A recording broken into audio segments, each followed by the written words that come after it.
आणि आता आपण बघणार आहोत सुपरफास्ट 100. सुरुवात करूया. राजन साळवींचा उद्या शिवसेनेत पक्षप्रवेश पार पडणार आहे. ठाकरेंच्या पक्षाच्या उपनेतेपदाचा राजन साळवींनी राजीनामा दिलाय. उद्या दुपारी 3 वाजता ठाण्यात त्यांचा पक्षप्रवेश होतोय. आदित्य ठाकरे दिल्ली दौऱ्यावरती रवाना झालेत. इंडिया आघाडीतील नेत्यांच्या भेटी घेण्याकरता आदित्य ठाकरे दिल्लीला जाणार असल्याची माहिती आहे. आदित्य ठाकरे हे अरविंद केजरीवालांना देखील भेटू शकतात. शरद पवारांनी शिंदेच्या कार्यक्रमाला जायला नको होतं. आम्हाला पण राजकारण कळतं, काही गोष्टी राजकारणात टाळायच्या असतात, अशा शब्दात खासदार संजय राऊतांनी शरद पवारांना सुनावलं. शिवसेना तोडणाऱ्यांना तुम्ही सन्मानित करता, यामुळे त्रास झाला. महाराष्ट्राच्या शत्रूंना असे पुरस्कार देणं रुचलं नाही. गद्दारांना असे सन्मान देणं म्हणजे राज्याच्या अस्मितेला धक्का देणार आहे, अशी घणाघाती टीका संजय राऊतांनी केली. एकनाथ शिंदेंनी शिवसेनेची गद्दारी केली. शरद पवारांनी शिंदेंचा नाही, महाराष्ट्राचे तुकडे करणाऱ्या अमित शहांचाच सत्कार केला, असा हल्लाबोल संजय राऊतांनी केला. ठाण्याबाबत शरद पवारांकडे चुकीची माहिती आहे. पवारांकडे माहिती नसेल तर राजन विचारे माहिती देतील, असा हल्लाबोल संजय राऊतांनी केला. ठाण्याचा विकास शिवसेनेने केला, असंही राऊतांनी ठणकावलं. पवारांनी एकनाथ शिंदेंचा सत्कार केल्यानं उद्धव ठाकरेंनी तीव्र नाराजी व्यक्त केली. सत्कार सोहळ्याला शरद पवारांनी जाणं टाळलं पाहिजे होतं, असं स्पष्ट मत उद्धव ठाकरेंनी मांडलं. शरद पवारांवर टीका करण्याएवढे राऊत मोठे आहेत का, असा सवाल शंभूराज देसाईंनी विचारला. राऊत वैफल्यग्रस्त झालेत, याच मानसिकतेतून राऊतांनी पवारांवर टीका केली, असं देसाईंनी म्हटलं. शरद पवारांची भूमिका पटली नाही तर मग महाविकास आघाडीतून बाहेर पडा, पवारांसोबत कशाला राहता, असे प्रश्न विचारत शंभूराज देसाईंनी राऊतांवर निशाणा साधला. शरद पवार देशाचे मोठे नेते आहेत, त्यांच्याबद्दल राऊतांनी असं बोलणं योग्य नाही. संजय राऊतांना कधीच कोणी पुरस्कार दिला नसेल, त्यामुळे ते असं बोलत असतील, अशी टीका अमोल मिटकरींनी केली. योगदानाबद्दल शिंदेना पुरस्कार देण्यात काही गैर नाही. पवारांना राजकारण चांगलं कळतं, पवारांनी काय करावं हे इतरांनी सांगू नये, अशी टीका अमोल कोल्हेंनी केली. बीडच्या जिल्हाधिकाऱ्यांचं जिल्हा नियोजन अधिकाऱ्यांना मुंबईत बोलवणं आलेलं आहे.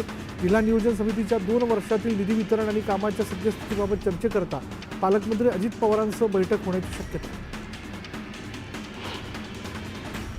लाडकी बहीण योजनेतील अपात्रतेवरून जयंत पाटलांनी महायुती सरकारला टोला लगावला. आता आम्ही लाडक्या बहिणींच्या बाजूने आहोत, पैसे बंद होणार नाहीत, यासाठी लढा उभारणार, असं जयंत पाटील म्हणाले. मलंगड आंदोलनात शिवसेनेचे 2 गट आमने-सामने आलेत. आम्ही मलंगडाला मुक्ती देण्यासाठी आलोय, तर ते दिखावा करण्यासाठी आलेत, अशी टीका उबाटा गटाचे जिल्हा प्रमुख दीपेश पात्रेंनी केली आहे.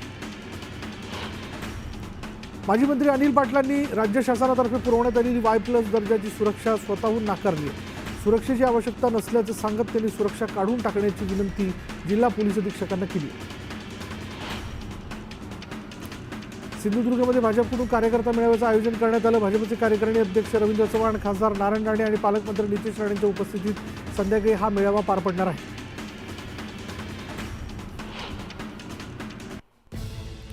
महत्त्वाची ब्रेकिंग न्यूज. राजकीय पक्षांच्या मोफत सुविधांच्या घोषणांवर सुप्रीम कोर्ट नाराज असल्याचं कळतंय. मोफत योजनांमुळे लोक काम करू इच्छित नाहीत, असं सुप्रीम कोर्टाने म्हटलंय.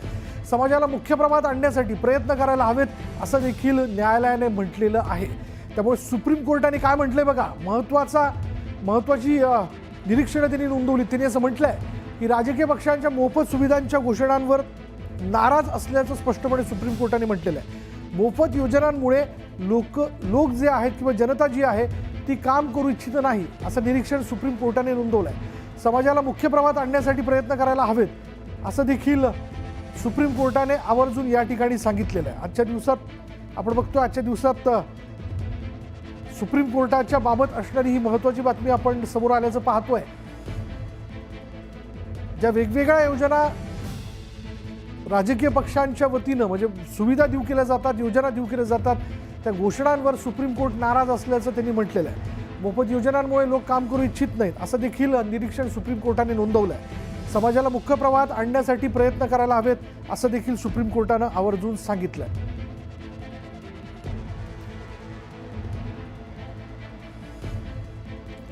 त्यामुळे सुप्रीम कोर्टाने याबद्दलचं आपलं म्हणणं मांडल्यानंतर राजकीय पक्षांच्या वतीनं किंवा त्यांच्या नेत्यांच्या वतीनं काय प्रतिक्रिया येतात हे आपल्याला थोड्या वेळात कळेल.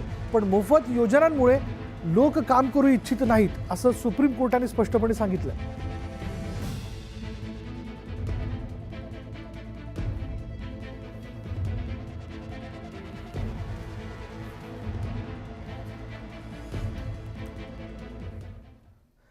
आणि आता इतरही घडामोडी अगदी झटपट सुरुवात करूयात.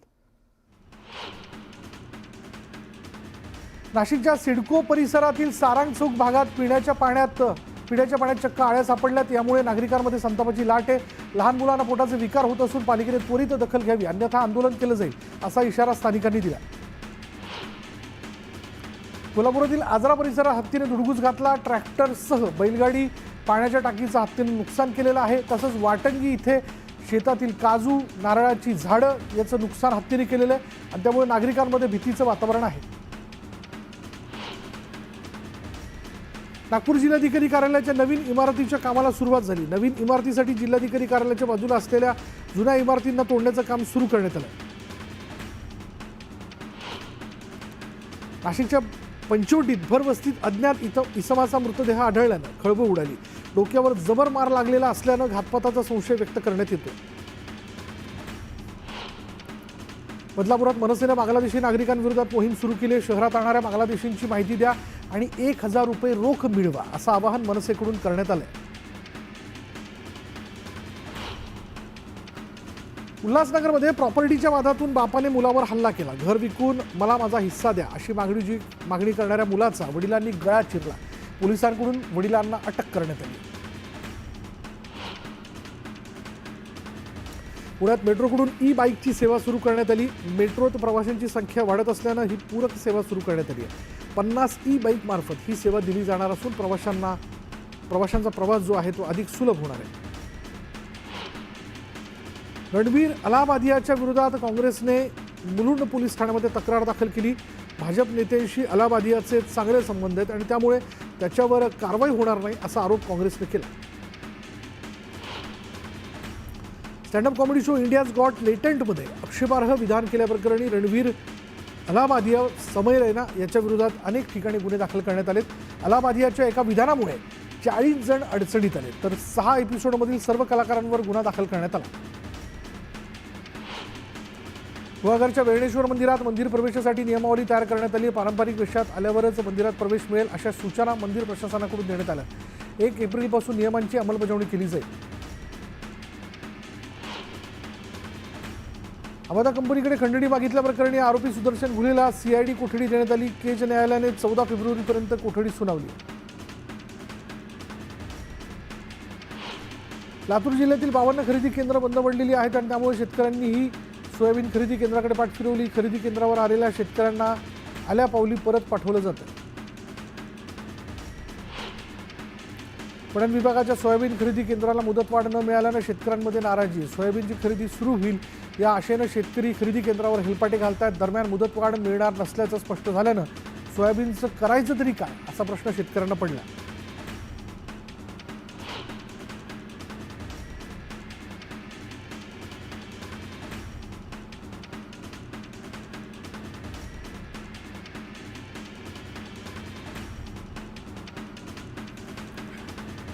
वाशिम बाजार समितीत चियाच्या दराने नवा उच्चांक गाठलाय. चियाला 23,000 रुपये प्रति क्विंटल दर मिळत असून शेतकऱ्यांना मोठा आर्थिक फायदा होणार आहे.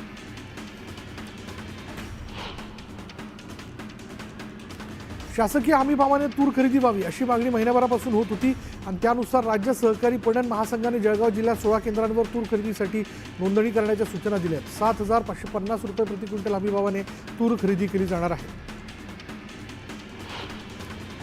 वाशिम जिल्ह्यातील बाजारात नवीन लसणाची आवक वाढल्यानं दर निम्म्यावरती आलेले आहेत. किरकोळ बाजारात लसूण 200 रुपये प्रति किलो दराने मिळत असल्यामुळे सर्वसामान्य ग्राहकांना दिलासा मिळाला. जळगावच्या भुसावळमध्ये पालेभाज्यांची आवक कमी होताच दर दुपटीने वाढलेत. पालेभाज्यांच्या उत्पादनात घट झाल्यानं थेट दरावर परिणाम झाला. अर्धवर्ष उलटूनही जळगावातील 2,35,000 शेतकरी पीक विम्यापासून वंचित आहेत. नुकसानीतून सावरण्याकरता विमा कंपन्यांनी त्वरित पीक विम्याची रक्कम द्यावी अशी मागणी शेतकऱ्यांनी केली.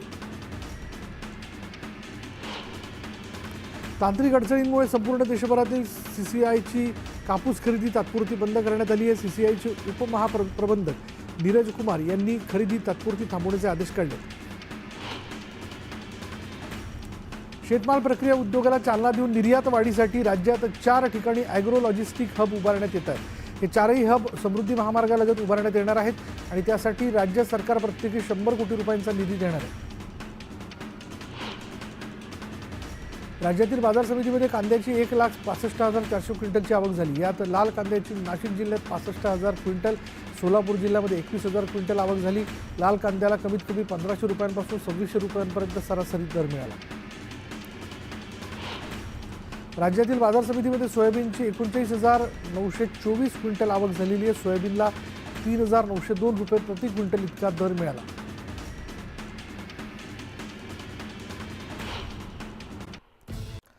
पालघरच्या काटाळ्यामध्ये बिबट्याच्या हल्ल्यात 12 बकऱ्यांचा मृत्यू झाला. बिबट्याच्या वावरामुळे परिसरात भीतीचं वातावरण पसरलं.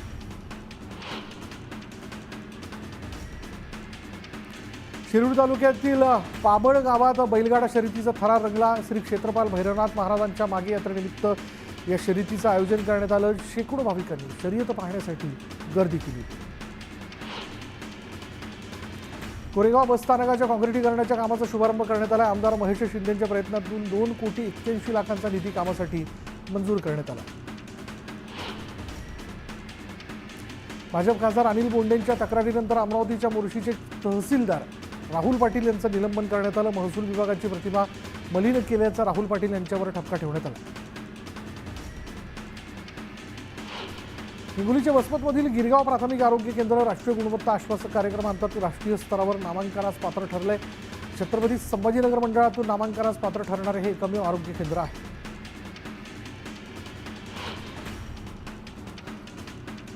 भंडाऱ्याच्या मोहाडी तालुक्यातील करडी, पालोरा, किसनपूर, जांभोरा इथल्या शेतकऱ्यांनी निवेदन देऊन 24 तास वीज देण्याची मागणी केली होती. मात्र मागणीकडे दुर्लक्ष केल्यानं शेतकऱ्यांनी 5 किलोमीटर पदयात्रा काढून विद्युत विभागासमोर बेमुदत उपोषण सुरू केलं.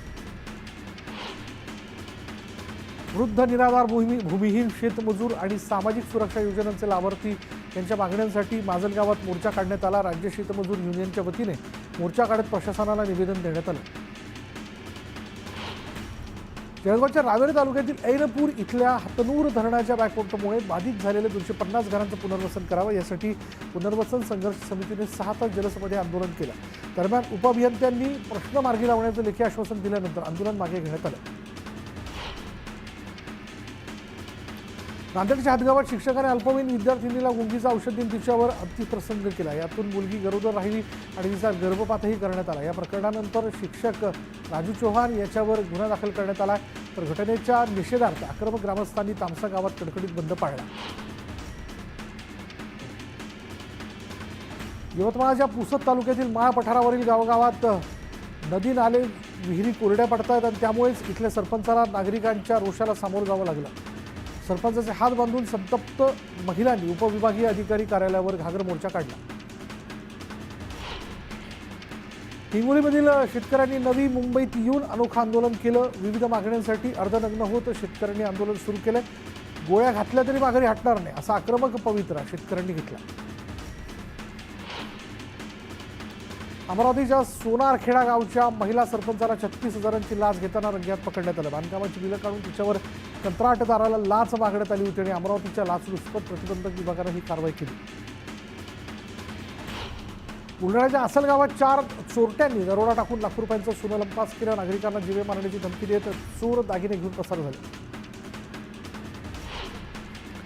क्रिप्टो ट्रेडिंगमध्ये नफा मिळवून देण्याचा आमिष दाखवत जळगावात एका विद्यार्थ्याला 9 लाखांचा गंडा घालण्यात आला. दरम्यान अज्ञात व्यक्तीविरोधात जळगाव सायबर पोलीस स्टेशनमध्ये गुन्हा दाखल करण्यात आला. जळगावात संत शिरोमणी गुरु रविदास महाराजांच्या जयंतीनिमित्त समाज बांधवांचा मेळावा पार पडला. यात आगामी काळात राबवण्यात येणाऱ्या उपक्रमांबाबत चर्चा करण्यात आली.